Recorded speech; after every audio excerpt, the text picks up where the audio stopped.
Hey there, how are you all. इस video में हम बड़ा ही इंपॉर्टेंट कंसेप्ट कवर करेंगे, that is consumer's equilibrium in the case of single commodity. But before I proceed, I would suggest you all, request you all to follow me on Instagram, Telegram and YouTube. और follow करने के लिए आपको सिर्फ eco search करना है, वैसे मैंने लिंक नीचे डिस्क्रिप्शन में डाल दिए हैं। Once you follow me there, you get regular updates on the subject economics. मैं यूट्यूब में रेगुलर वीडियोस डालता हूँ और इंस्टाग्राम और टेलीग्राम में तो रेगुलर अपडेट्स आते हैं, regular important MCQs, important questions, important notes, important answers, everything जो आप अगर मिस नहीं करना चाहते हो तो फॉलो कर लो, राइट। चलिए, अब इस क्वेश्चन का क्या मतलब है कि how does the consumer attains an equilibrium in the case of single commodity. मतलब अगर कंज्यूमर बाजार में एक सिंगल कमोडिटी खरीदने जाता है, let's say the consumer goes to buy only mangoes or the consumer goes to the market to buy only apples, तो वो कितने मैंगो या कितने एप्पल खरीदेगा so that his satisfaction reaches the maximum level. How many units of commodity will the consumer buy to reach the maximum satisfaction level.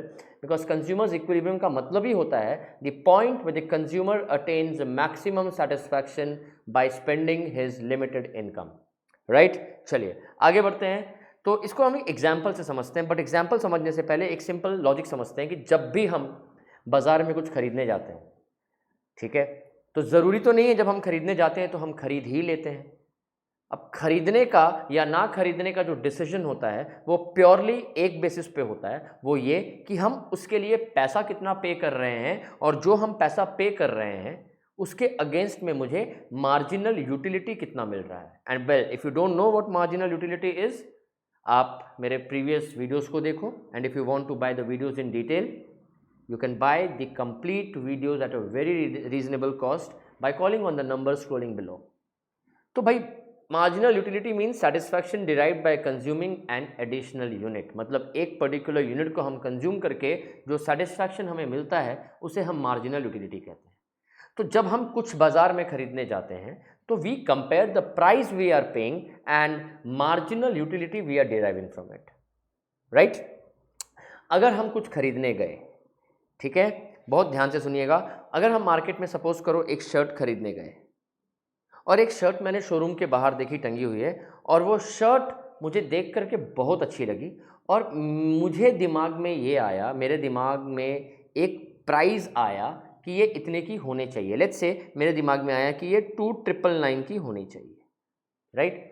मतलब ये कि my brain has already given an indication to me कि इस shirt का satisfaction, इस shirt को खरीद के जो सेटिस्फैक्शन मुझे मिलेगा, marginal utility that I will derive will be equal to 3000 rupees, 2999। अब मैं दुकानदार से गया, अभी तक मैंने रेट नहीं पूछा है, this is an indication which I got from my brain. उसको देख करके मुझे जो लगा कि ये भाई शर्ट सुंदर है, ये 3000 की होनी चाहिए। इसका मतलब ये है कि मैं अपने आप को ये कह रहा हूँ कि इसको खरीद करके मुझे जो सेटिस्फैक्शन मिलना चाहिए वो 3000 के बराबर मिलना चाहिए, राइट। अब मैं गया और अगर, तो this is my worth of marginal utility which I think I will get. तो पूछा कितने का है, अगर उस दुकानदार ने बोला कि इसका दाम 5000 है, I will not buy, because here immediately दिमाग एक और सिग्नल देगा कि भाई price you are paying is greater than the marginal utility I will be deriving. मतलब हम इसके लिए जो प्राइस पे कर रहे हैं 5000 रुपये, वो मार्जिनल यूटिलिटी जो डिराइव होने वाला है उससे बहुत ज़्यादा, मतलब पैसा वसूल नहीं होगा। In simple words, I am paying more than what the shirt deserves to get, ठीक है। लेकिन अगर यही वो प्राइस कोट करता लेट्स से 1500 रुपये, तब तो भाई मैं खुशी खुशी खरीदता, 2-4 खरीदता, 2 लोगों को और फ़ोन भी करता कि तुम भी आके खरीद लो, बहुत सही ऑफर है। बिकॉज यहाँ पे इक्वेशन पलटी हो जाता, यहाँ पे मुझे लगता marginal utility I am deriving is more than the price I am paying. The price I am paying is 1500 and marginal utility I am deriving is worth 3000, that is 2999, and which is a fantastic deal. अगर ये price 2999 भी कहता तब भी मुझे लगता कि ये सही डील है, because the price I am paying and the marginal utility I am deriving, price I am paying is 2999, marginal utility I am deriving is 2999, these are equal. मतलब पैसा वसूल हो रहा है, मैं ठगा नहीं जाऊंगा। फर्स्ट केस में तो मैं ठगा जा रहा था बिकॉज 2999 मुझे मिल रहा था एंड आई वाज पेइंग 5000। तो एक कंज्यूमर जो कुछ भी खरीदने से पहले ये चीज़ दिमाग में उसके, देखो इकोनॉमिक्स तो आप घर के बाहर घर के अंदर आपके दिमाग में हर समय चलता है, ठीक है। तो जब आप मार्केट में भी जाते हो तो आप कुछ देख के अगर कहते हो कि हाँ ये खरीदना ही है, इसका मतलब आपके दिमाग में एक इक्वेशन बन गया है कि marginal utility is greater than the price you are paying, ठीक है। और अगर जब कहते हो कि नहीं खरीद रहा है, पागल हो गया है, क्या ठग रहा है, ये बकवास है, ये वो है, तो हम इसलिए कहते हैं कि हमें लगता है कि the price I am paying is more than the marginal utility I will be deriving, ठीक है। So when will I buy? I will buy in two conditions, when either marginal utility is greater than और equal to price, है ना। Marginal utility derived is either greater than और equal to the price, तब मैं खरीदूंगा। अगर marginal utility is less than the price I am paying, भाई इस केस में I am not buying, because price ज़्यादा है। इस केस में बहुत सिंपल शब्दों में, बहुत रॉ लैंग्वेज में, भाई मैं ठगा जाऊंगा। और ये वाला केस जो है, ये वाला केस की, ये वाले केस में हम ठगा नहीं रहे हैं, इस केस में पैसा वसूल हो रहा है, वसूल से ज़्यादा हो रहा है, राइट। तो इस लॉजिक को दिमाग में रखते हुए हम आगे बढ़ते हैं, ठीक है। I hope this is clear to everybody. अब सपोज करो we went to the market to buy mangoes, let's say we went to the market to buy mangoes, ठीक है। और price of mangoes and marginal utility from mango, let's say first mango. तो इसमें assumption क्या है? Law of diminishing marginal utility is applying here, ठीक है। तो जब law of diminishing marginal utility आपने पढ़ा होगा तो वो इस केस में अप्लाई हो रहा है। मतलब when we are consuming something on a continuous basis, the satisfaction derived from the successive unit keeps on falling। मतलब हम कुछ बैक टू बैक खरीद रहे हैं तो नेक्स्ट यूनिट जो हम कंज्यूम कर रहे हैं उस पर सेटिस्फैक्शन हमें कम मिलेगा। चलिए, तो प्राइस लेट्स से मैंगो का प्राइस 60 रुपीज़ है, 60 रुपये का एक मैंगो। पहला मैंगो का हमने 60 रुपये पे किया और let's say marginal utility derived is 100 utils. अब याद रखना, मैं यहाँ पे बता दूं कि ये जो मार्जिनल यूटिलिटी हम ले रहे हैं, we are assuming this marginal utility is already converted in terms of money. कहने का मतलब हम मार्जिनल यूटिलिटी को प्राइस से कंपेयर कर रहे हैं। दो वेरिएबल को कंपेयर करना है तो दोनों वेरिएबल को सेम प्लेटफॉर्म में लेके आना पड़ेगा, right. I cannot compare price and marginal utility if both are not in terms of rupees. Price हम रुपीज के टर्म में, marginal utility we all know utils में इसको एक्सप्रेस किया जाता है, ठीक है। कार्डिनल में मार्जिनल यूटिलिटी को यूटिल्स में एक्सप्रेस किया जाता है, लेकिन यहाँ पे हमने यूटिल्स नहीं, इसको इन टर्म्स ऑफ मनी, मैं यहाँ शॉर्ट फॉर्म लिख रहा हूँ, इन टर्म्स ऑफ मनी, ITOM, इसमें कन्वर्ट कर लिया है बिकॉज दोनों को तभी कंपेयर कर पाएंगे जब दोनों रुपये में। तो मार्जिनल यूटिलिटी जो यहाँ 100 दिख रहा है आपको, this is 100 in terms of money. मतलब हम ऐसा कह सकते हैं कि पहला यूनिट का हम 60 रुपये पे कर रहे हैं और मार्जिनल यूटिलिटी 100 रुपये के बराबर मिल रहा है। यहाँ कन्वर्ट किया हुआ है। मतलब ए वाले एग्जाम्पल में खीर आपको पकी पकाई मिली है, जब अगला एग्जाम्पल हम करेंगे तो उसमें खीर को पकाएंगे दोबारा, डोंट वरी, ठीक है। The first unit the price paid is 60, marginal utility derived is 100 रुपये के बराबर, ठीक है। क्योंकि हमने दोनों ही we need to convert in rupee. मैं इसको और सिंपल करता हूँ कि अगर मैं अपने फ्रेंड के साथ अपने मार्क्स को कंपेयर कर रहा हूँ, मेरा पेपर 100 मार्क्स का था, मुझे 100 में 70 आए, ठीक है। My friend got 45 out of 50, तो मेरे 70 मार्क्स से उसके 45 है, इसका मतलब ये नहीं कि मैं सही हूँ। अभी दोनों का कंपैरिजन बन नहीं सकता, मेरा मार्क्स बेटर नहीं है। दोनों को कंपेयर करने के लिए या दोनों के मार्क्स को 100 में कन्वर्ट करो या दोनों के मार्क्स को 50 में कन्वर्ट करो।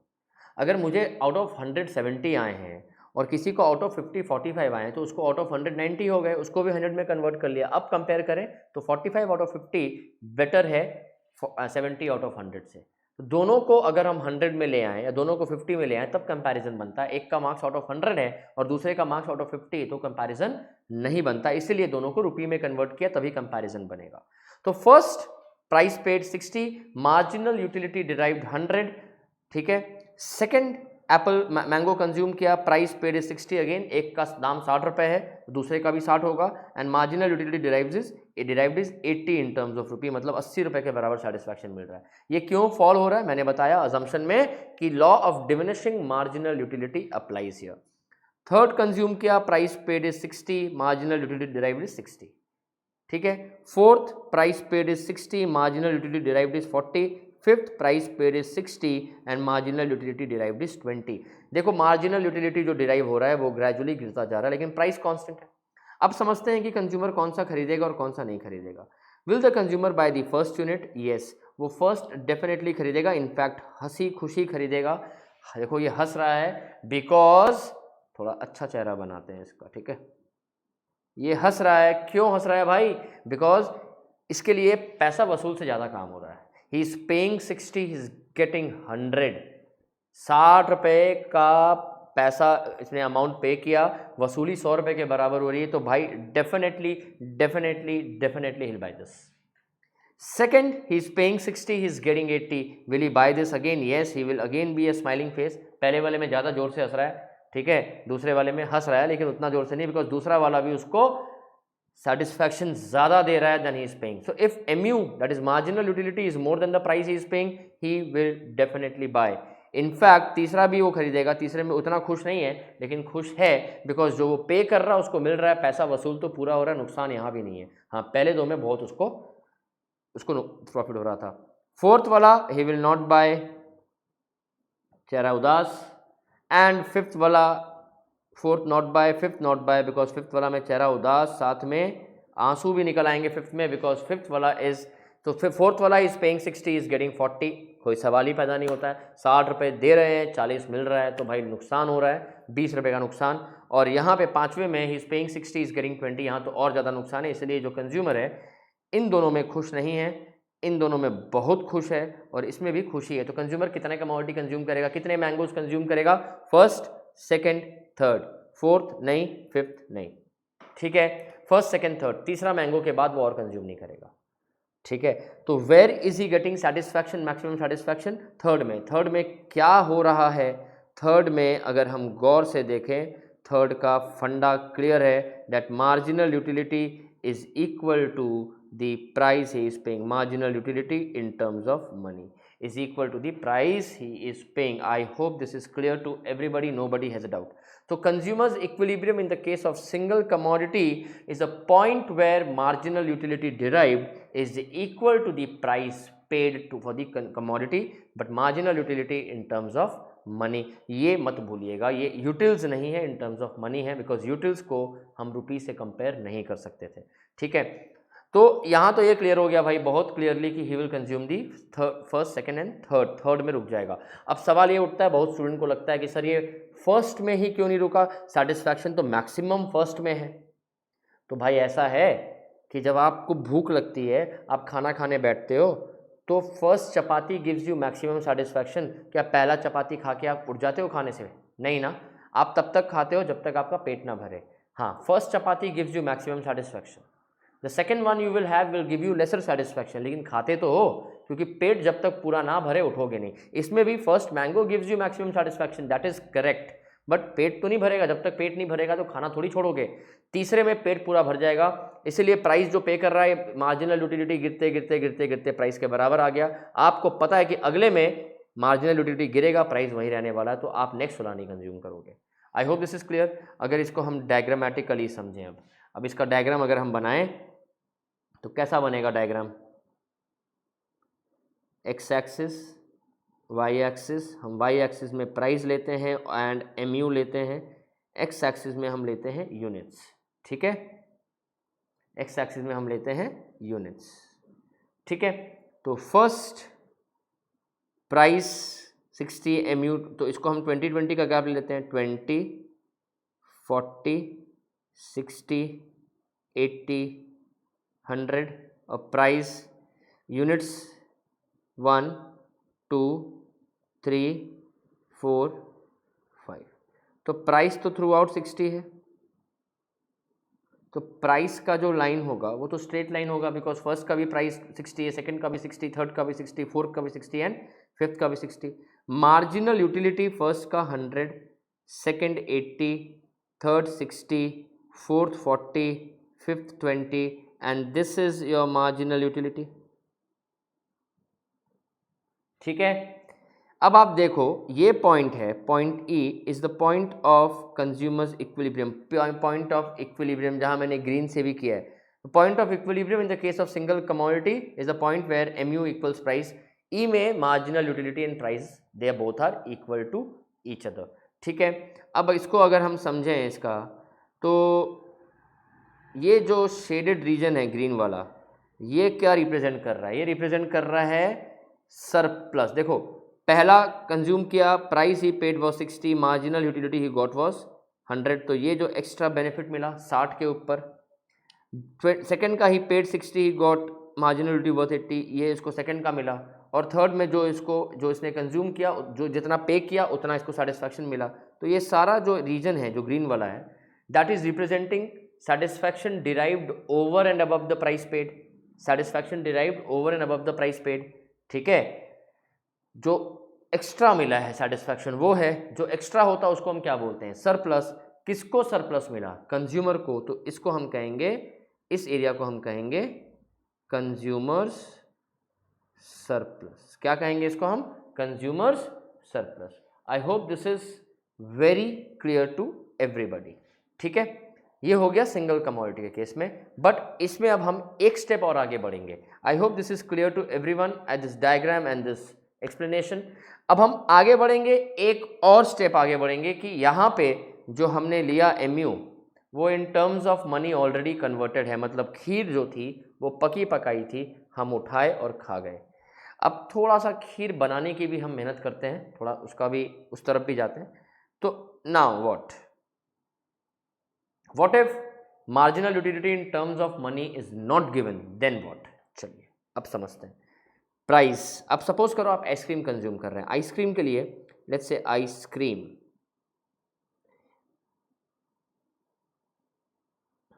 छोटा करते हैं, ice cream first, second, third, fourth, fifth, ठीक है।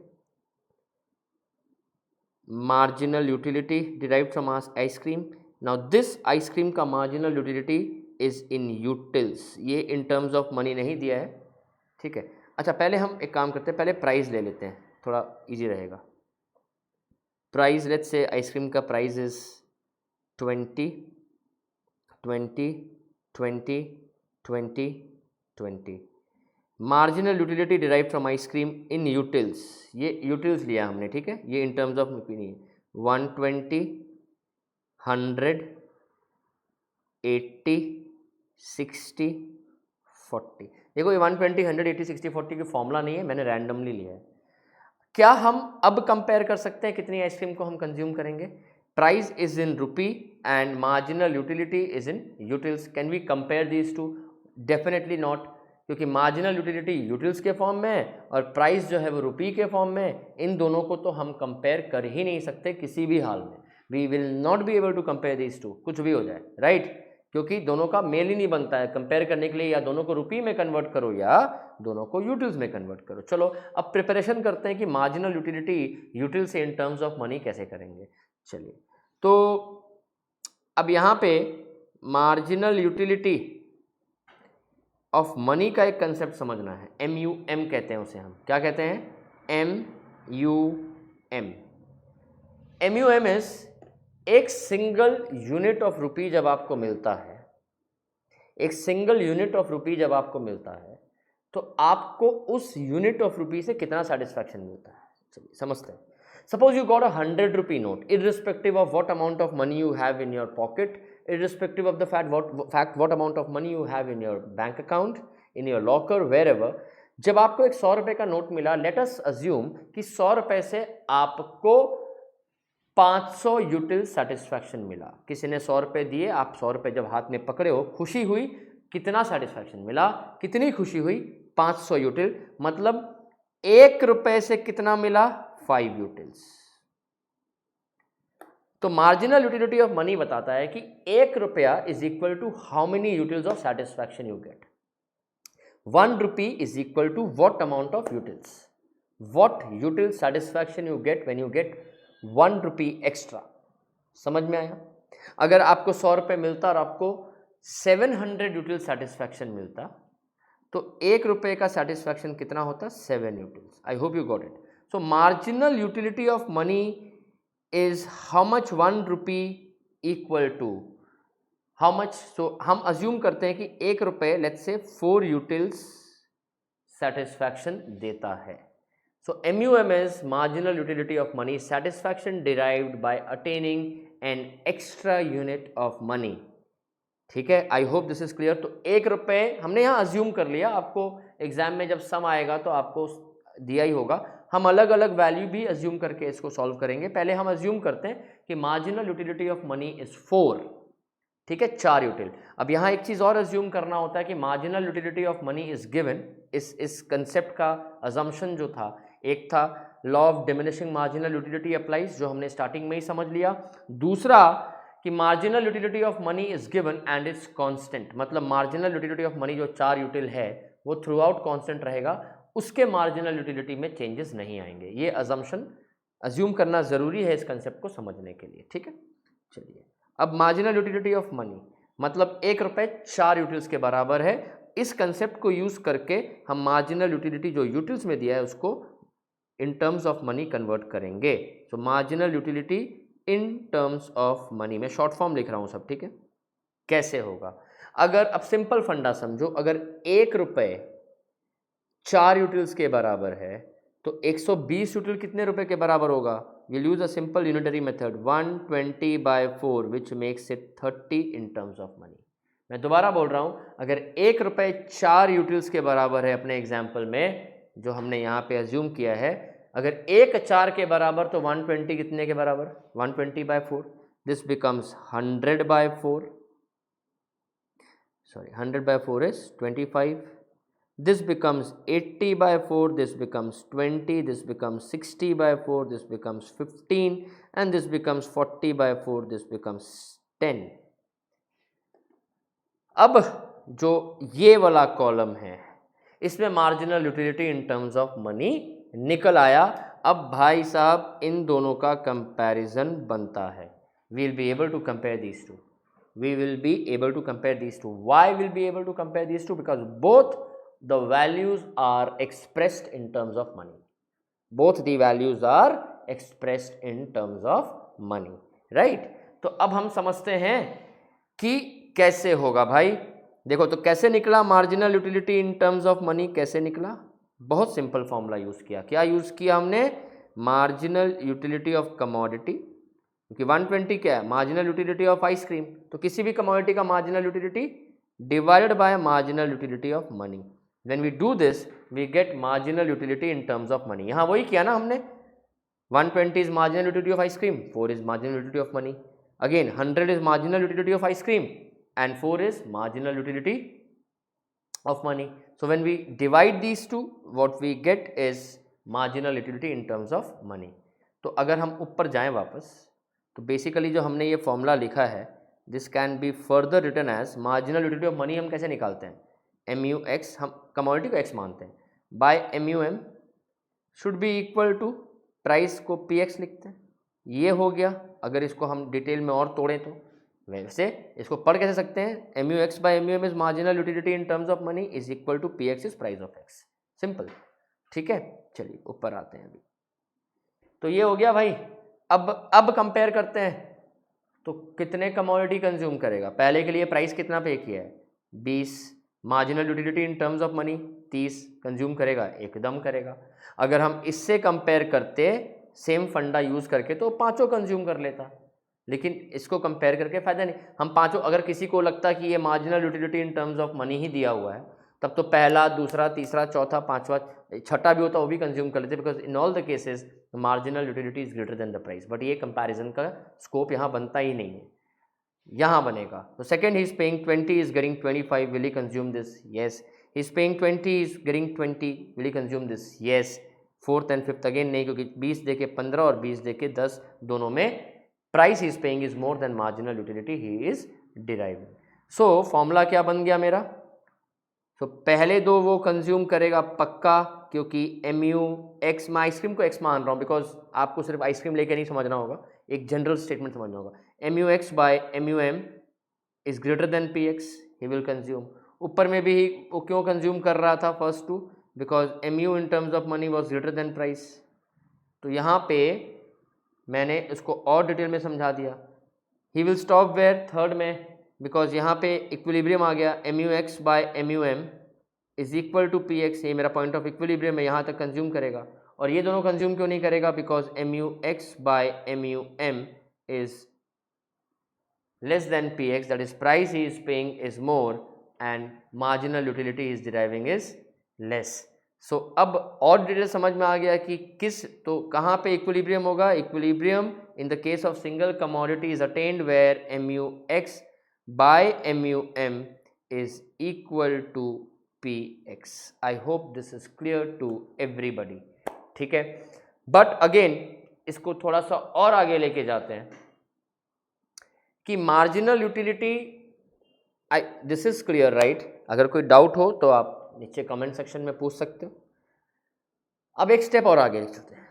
मैंने बोला marginal utility is not, marginal utility of money is not equal for everybody. देखो, marginal utility of money for rich people and marginal utility of money for poor people will be different. एक गरीब आदमी है जिसके पास पैसे की तंगी है, उसको अगर हम एक 100 का नोट देते हैं तो उसको सेटिस्फैक्शन ज़्यादा मिलेगी, बिकॉज उसके लिए पैसा बहुत इंपॉर्टेंट है।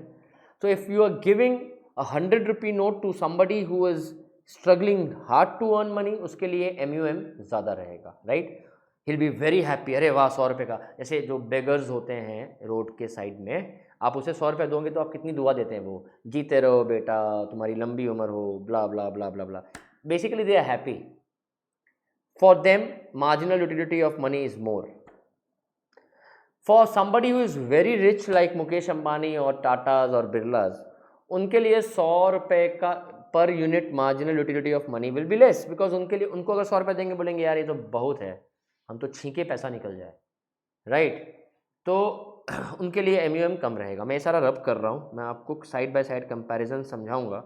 What if MUM is more and less? So if MUM is more, let's say ये हमने MUM 4 लेके किया है, मतलब marginal utility of money that is 1 रुपी का यूटिलिटी इज 4। अगर MUM हम